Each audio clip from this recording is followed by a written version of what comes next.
You know the rules. You do not talk. Not to police, not to prosecutors, not to your wife, not to anyone. You do not touch another man's wife. You do not raise a hand to a made man. You do not deal narcotics. At least not officially, though almost everyone did. You do not kill a boss or a made member without the permission of the commission. And above all of it, you never, under any circumstances, acknowledge to an outsider that this thing exists at all. Those were the rules of the 5 families of New York. They were never written down. They were sworn to in a ceremony with a burning holy card and a drop of blood from a trigger finger in a room where every man present was already a murderer. And you know the men who made them. Lucky Luciano, who invented the entire structure in 1931, who killed the 2 bosses who made him, and then, when the title of boss of all bosses was his for the taking, abolished the position rather than sit in it. Vito Genovese, who fled to Italy to escape a murder charge, financed Mussolini's operations, was decorated for it, and then switched sides and worked as an interpreter for the United States Army, while quietly seizing the black market of southern Italy. Carlo Gambino, who ran the largest crime family in America for 20 years, and the commission for 15, and served 22 months in prison across a 50-year career for tax evasion in 1937, before dying in his own bed at 74, watching a baseball game, with a priest telling reporters afterwards that he had died in a state of grace. Joe Bonanno, Tommy Lucchese, Albert Anastasia in the barber's chair, Paul Castellano in his marble house on the highest ground on Staten Island, and John Gotti on the courthouse steps in a $4,000 suit, waving at a crowd that had come to cheer for him. Every single one of those names is famous. There are films about them. There are books, documentaries, television series. Somebody who has never read a page about organized crime can tell you who John Gotti was. Now name the current boss of the Gambino crime family. Most people cannot. Most people do not know that there is one, and that is not because the family ended. The Gambino crime family exists today. It has an estimated 200 formally inducted members. It appeared in a federal indictment within the last 12 months. It is because somewhere in the last 30 years, these organizations made a decision, and the decision was that being known is the thing that kills you. The 5 families still exist in 2026. All 5, somewhere in the region of 500 to 600 made men between them, and on the 23rd of October, 2025, 4 of the 5 were named in a federal indictment alongside the head coach of an NBA team. But the men running them now have no nicknames that anybody repeats, no photographs on courthouse steps. In one case, no boss on the street at all. And in another, a boss who has been in a federal prison cell since 1991. We are counting down from 5 to 1, weakest to strongest. And by the end, you will understand exactly what they gave up in order to still be here. One thing before we start, because it matters more in this video than in most. Almost every living person named here has never been convicted of holding the position that law enforcement says they hold. When I say a man is the reputed boss of a family, that is precisely what I mean. Identified by investigators, named by mob historians, unproven in any courtroom.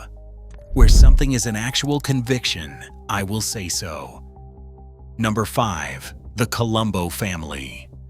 The weakest of the 5, and almost all of the damage was self-inflicted. Their decline has a date. On the 28th of June, 1971, the boss of this family was standing at his own public rally in Columbus Circle in Manhattan. Understand what an extraordinary sentence that is. A sitting mafia boss had founded a civil rights organization the year before. It had drawn an estimated 100,000 people to Columbus Circle at its first rally. It had signed up something like 40,000 dues-paying members across several states. Frank Sinatra had played a benefit concert for it, and it had won real victories. It pressured the Justice Department into instructing federal agencies to stop using the words mafia and Cosa Nostra in their own reports. It persuaded the producers of a certain film about an Italian-American crime family to remove the word from the script, which is why, in the most famous mafia film ever made, almost nobody says it. The other four families watched a boss make himself the most photographed criminal in New York and understood exactly how dangerous that was. At the second rally, a 25-year-old man named Jerome Johnson moved through the crowd carrying press credentials and a camera and shot Joe Colombo 3 times in the head and neck. Seconds later, in the confusion, a second gunman shot Johnson dead in the middle of thousands of witnesses and hundreds of police officers, and was never identified. Nobody has been charged with either shooting to this day. Colombo did not die. Surgeons operated for 5 hours and removed a bullet from his midbrain. He survived paralyzed and largely comatose for 7 more years. Still, formally, the boss of a crime family, and by the end, able to move 2 fingers. He died in 1978 at 54. Then, the family fought 3 civil wars. The last of them, beginning in late 1991, was so destructive that the leaders of the Lucchese, Genovese, and Gambino families, 3 organizations with no interest whatsoever in Colombo well-being, held a series of meetings in apartments and hotel rooms around New York City to try to stop it. 3 rival crime families staged an intervention. It postponed the shooting. It did not prevent it. 12 people were killed, and the FBI spent the following decade converting the wreckage into convictions, because a family at war produces exactly what prosecutors need: bodies and frightened men willing to talk. It did not end there. In 1999, the family's own underboss was murdered, and in 2007, a federal jury convicted the family's acting boss and another member of its administration of that killing, on evidence that they had him killed because they believed he was about to take control of the family. They killed their own second-in-command to stop him being promoted. Today, following the death of longtime boss Andrew Russo in 2022, no clear successor has publicly emerged. The general assessment among people who study these organizations is that the Colombo family currently operates not under a boss, but under a shifting ruling panel. They are number 5 because they never recovered from a bullet fired in 1971, and because half a century later, the family still cannot reliably put one man at the top. Number 4, the Bonanno family. Estimated membership, around 120 made men, the smallest of the 5, and they hold a distinction that no other family in America shares. The Bonannos are the only family ever expelled from the commission. In the 1960s, their founding boss, Joseph Bonanno, Joe Bananas, lost control of his own organization in a leadership crisis that turned into a shooting war. The other families removed the Bonanno seat from the governing body of American organized crime entirely. Bonanno himself eventually retired to Arizona and later published a memoir, which prosecutors then used as evidence in cases against other bosses. He died in 2002 at 97. Then came the second catastrophe. In the late 1970s, an FBI agent named Joseph Pistone infiltrated this family under the name Donnie Brasco. He was inside for 6 years. He got close enough that there was serious discussion of proposing him for formal membership. An undercover federal agent, very nearly a made man in an American crime family.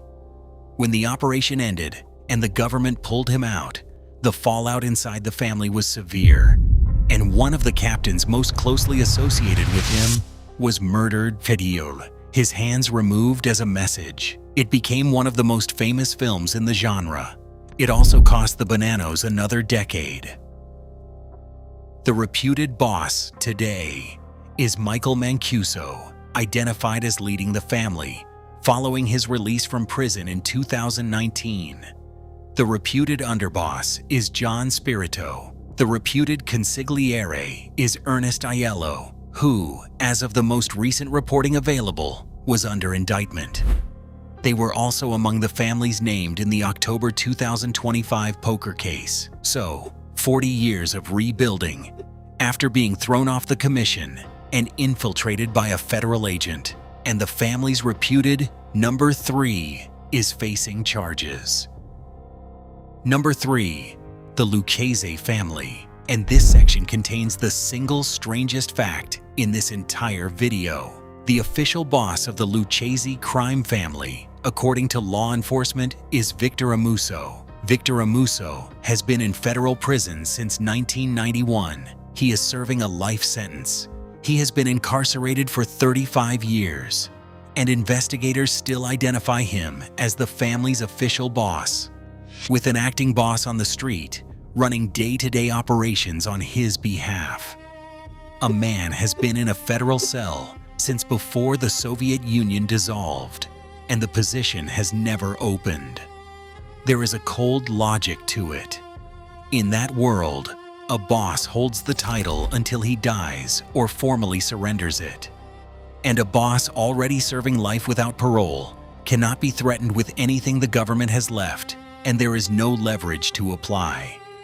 Meanwhile, an acting boss on the street can be arrested, replaced, or removed without ever disturbing the actual line of succession. From the government side, it is a kind of permanent stalemate. They took him 35 years ago, and the chair never emptied. But what this family went through to arrive at that arrangement is worse than the arrangement itself. Amuso took over in 1987, together with an underboss named Anthony Casso, and within about 5 years, more than 60 made members, roughly half the entire family, were dead, in prison, or cooperating with the government. It was not primarily law enforcement that did that. The leadership was killing its own people on suspicion, men who had done nothing, men who were merely rumored to have talked. It became so relentless that soldiers went to the FBI, not out of greed or fear of prosecution, but because informing was the only way to survive their own bosses. Casso himself, after his arrest, became a government witness and was then thrown out of the program in 1998 for bribing prison guards, assaulting inmates, and providing false information. The government decided he was too dishonest to be an informant. He received 455 years and died in federal custody in 2020. The Lucchese family that exists today is what was left after its own leadership finished with it. Number 2, the Gambino family. Estimated membership, around 200 made men. This is the most famous name in the history of American organized crime, Carlo Gambino, who beat the system so completely that he died at home of a heart attack with 2,000 people at his funeral, including judges and police officers. Paul Castellano, his cousin and brother-in-law and chosen successor, shot dead on a midtown pavement outside a steakhouse 9 days before Christmas in 1985. And John Gotti, who ordered that killing without the commission's approval, and then spent the following 6 years becoming the most recognizable criminal in America. Gotti is the reason this family sits at number 2 rather than number 1, and the reason it operates the way it does now. Because every single thing that made him famous was, for a criminal organization, a catastrophic error. The custom suits, the nickname the papers gave him, the fireworks in Ozone Park, the crowds outside the courthouse, 3 consecutive acquittals, each one raising the temperature further. A mob boss who becomes a celebrity becomes a priority, and resources follow attention. Agents who might have spent a decade working a dozen mid-level targets spent it on one man. The Ravenite Social Club was wired. 600 hours of tape were produced. And the recordings caught him doing the one thing no boss is ever supposed to do on a microphone, which is talk about members, about murders, and at length about the men underneath him, including his own underboss, who heard those tapes and went to the government. Gotti was convicted in 1992 and died in a federal prison hospital in Missouri in 2002 of throat cancer. By the end, the man whose voice had filled the tabloids for a decade could not speak. So look at how this family is described now. The reputed boss is Domenico Cefalù, a Sicilian-born figure described as running a deliberately low-key, back-to-basics operation. The reputed street boss is Lorenzo Menino, handling day-to-day business, low-key, back-to-basics. That is an institutional correction to the Gotti era, and it has held for 3 decades. And there is one more thing about this family that illustrates the change more sharply than any analysis could. In March of 2019, the reputed boss of the Gambino family was shot 10 times in the driveway of his own home on Staten Island. It was the first killing of a New York mob boss in more than 30 years since Castellano, outside Sparks. Everybody assumed a war, a power struggle, a resurgence. It was none of those things. The man who did it was a 24-year-old who worked odd construction jobs, had almost no criminal record, and had absorbed a conspiracy theory off the internet. He left a fingerprint on the car and was arrested 3 days later.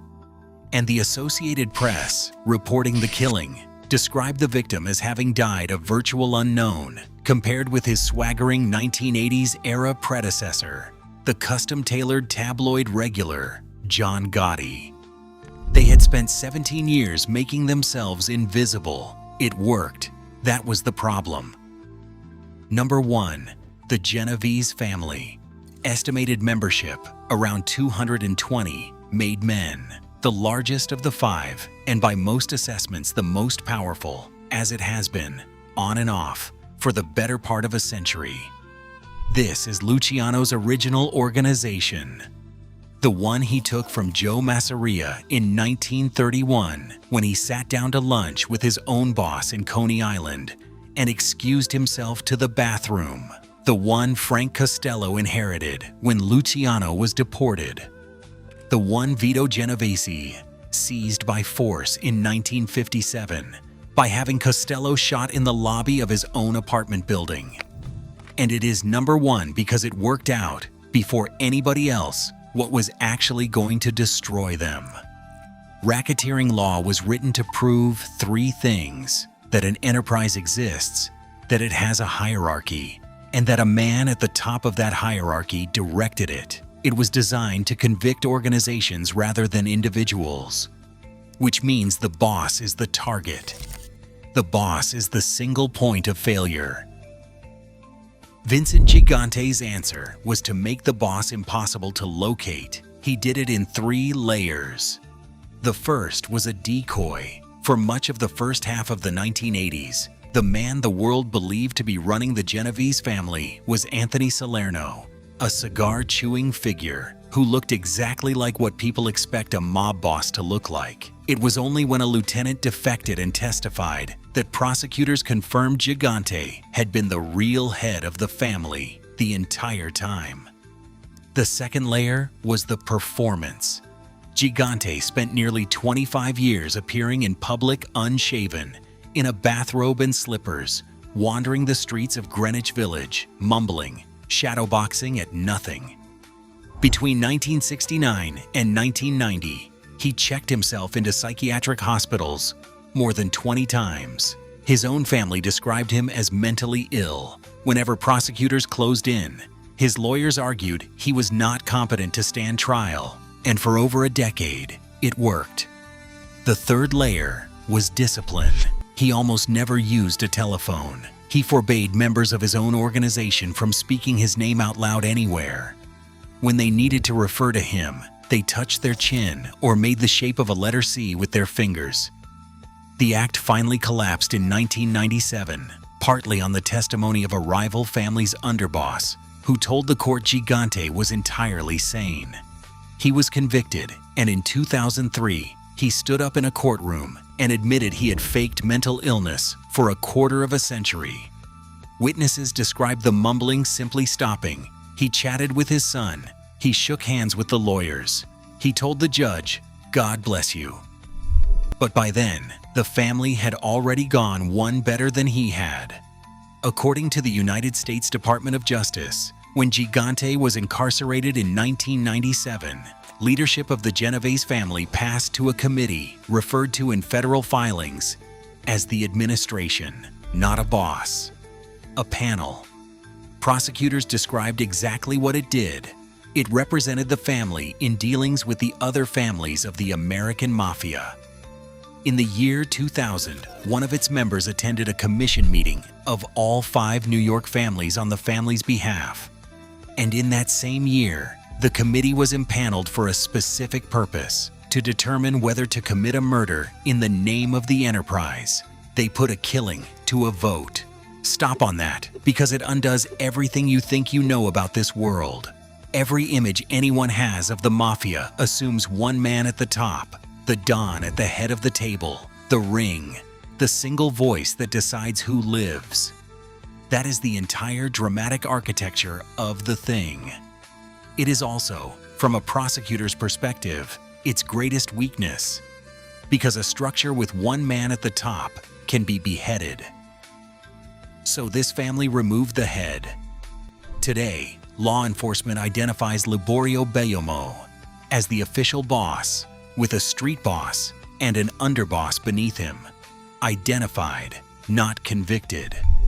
In the nearly 30 years since Gigante went to prison, nobody has been convicted in an American courtroom of being the boss of the Genovese crime family. That is why they are number one, not the most violent, not necessarily the richest, the hardest to prove. So what went wrong?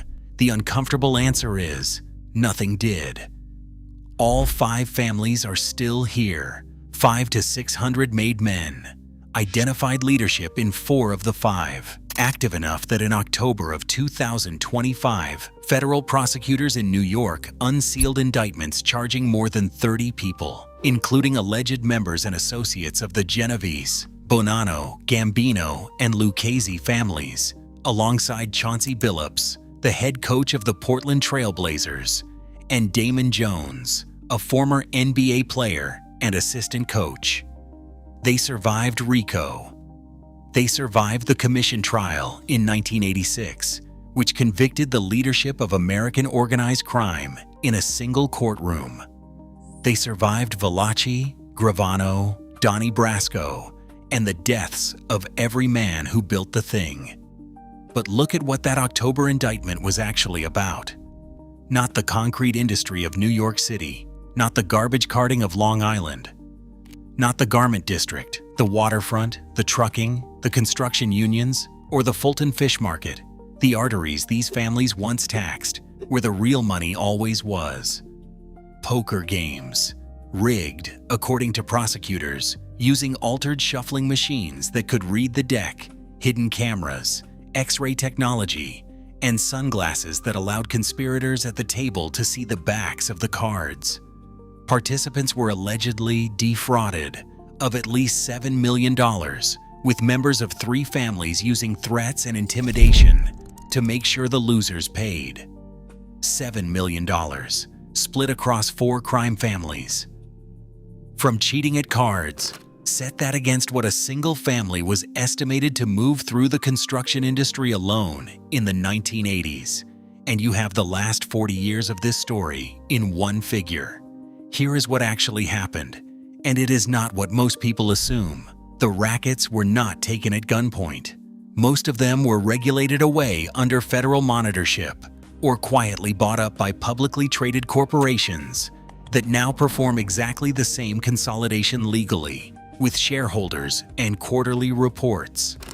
The garbage haulers of Long Island were not raided out of existence. they were acquired.